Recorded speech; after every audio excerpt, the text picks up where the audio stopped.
જય શ્રી કૃષ્ણ, જય માતાજી। આજે આપણે બનાવીશું પનીરની પાઉં। ચાલો આપણે બનાવીએ।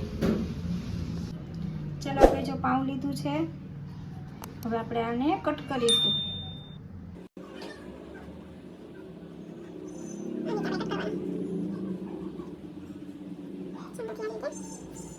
કટ કરી નાખવાનું।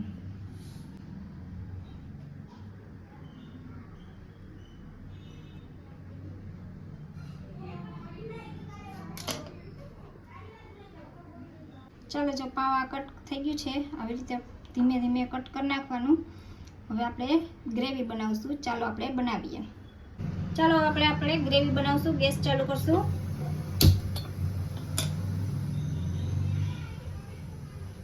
તેલ નાખીશું। એક જ પાવડો તેલ નાખવાનું।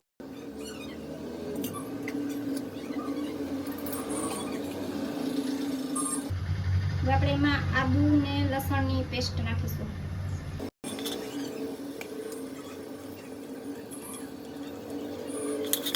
હવે આપણે આ ડુંગળી અને કેપ્સિકમ મરચું એ આપણે નાખી દઈશું।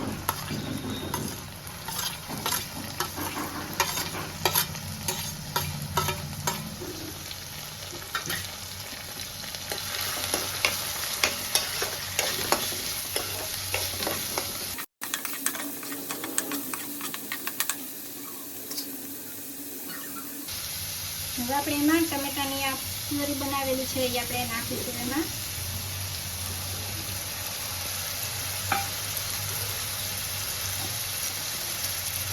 આપણે એમાં મીઠું નાખી દઈશું।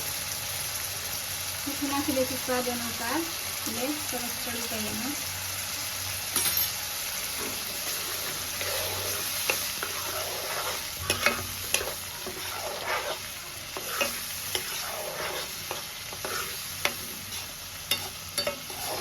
હવે આપણે એને ધીમા તાપે ઢાંકીને આપણે 2 મિનિટ આમ સરસ ચડી જાય એટલે ઢાંકી દઈશું એને। જો આપણે 2 મિનિટ રાખ્યું છે, હવે આપણે ચેક કરી લઈએ।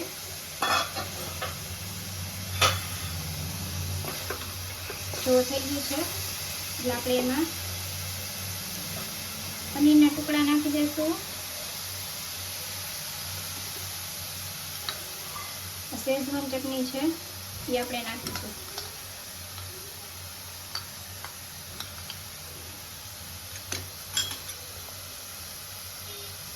લાલ મરચું નાખીશું, જેવું તીખું ખાવું એ પ્રમાણે। આપણે એમાં નાખશું ચીઝ નાખશું।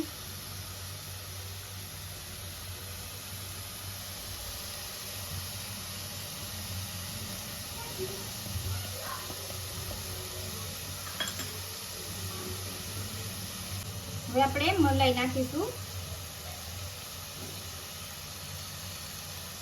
અને આપણે એને હલાવી નાખશું।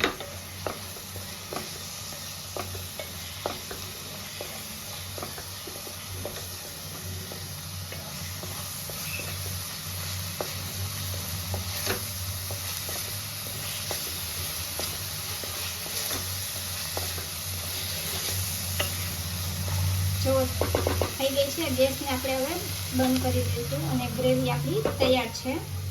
જો ગ્રેવી થઈ ગઈ છે, એટલે હવે આપણે આ પાઉં કટ કરેલું છે એમાં આપણે આ ગ્રેવી ભરીશું।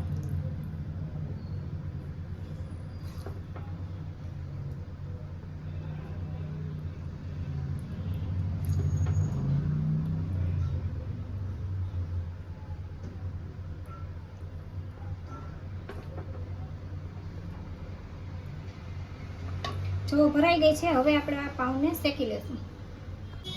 જો આપણે તવી મૂકી દીધી છે, હવે આપણે એમાં બટર નાખીશું।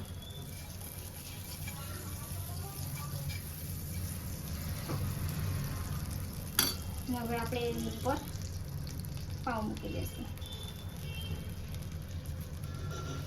હવે આપણે એની ઉપર ચીઝની સ્લાઇડ મૂકી દઈશું। થોડી થોડી એમાં ચટણી નાખીશું।